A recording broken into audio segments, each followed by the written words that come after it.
Hämeen ratsurykmentin päiväkäsky numero 18 elokuun 3. päivänä 1944. Hämeen ratsumiehet, aseveljet, käännyn tänään viimeisen kerran komentajanne ominaisuudessa puoleen. Minulla ei ole tilaisuutta tällä kertaa puhua teille asioita suoraan silmästä silmään, kuten monesti ennen näiden 3 raskaan, mutta rykmentillemme voitokkaan sotavuoden aikana olen tehnyt. Siitä syystä teen sen päiväkäskyssä, jonka toivon saatettavan teidän kaikkien tietoon.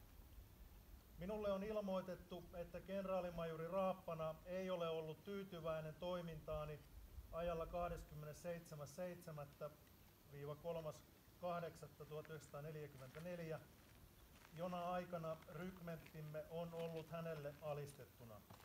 Hän on ottanut minulta päällikkyyden tänä päivänä, jonka tiedän tulevaisuudessa luettavan rykmenttimme kunniapäiväksi, 1 lukuisten joukossa, ja arvostellut minut niiden sotilaiden joukkoon, jotka jostain syystä tai toisesta eivät ole täyttäneet sotilaallista velvollisuuttaan. Hänen moitteensa eivät missään suhteessa kohdistu teihin. Te tunnette minut siksi hyvin, ja minä teidät, ettei meidän tarvitse toisillemme selvittää, minkälaisia tunteita kaikki tämä niin teissä kuin minussa herättää. Tekisitte kuitenkin väärin, jos antaisitte sen vähäisimmässäkään määrin vaikuttaa itseenne ja tapaanne täyttää sotilaalliset velvollisuutenne näinä isänmaamme kohtalon hetkinä. Säilyttäkää uljas, lannistumaton ratsumieshenkenne, jonka yhtenä kantajana parhaani mukaan minäkin olen yrittänyt olla.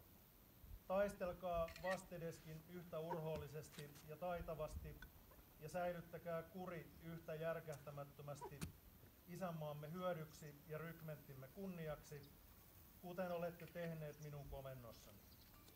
Seuratkaa uutta rykmentin komentajaanne yhtä uskollisesti kuin olette seuranneet minua, ja minä olen teille kiitollinen ja teistä ylpeä kuolemaani saakka.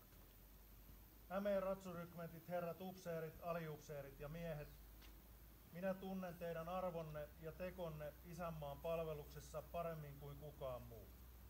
Minä kiitän teitä sydämeni pohjasta ja pyydän teiltä kanssani kiitoksella muistamaan niitä aseveljiämme, joihin eivät maalliset kiitokset enää uletu. Jumala olkoon kanssanne, pojat. Hämeen ratsurykmentin komentaja eversti Gustav Ehrnrooth.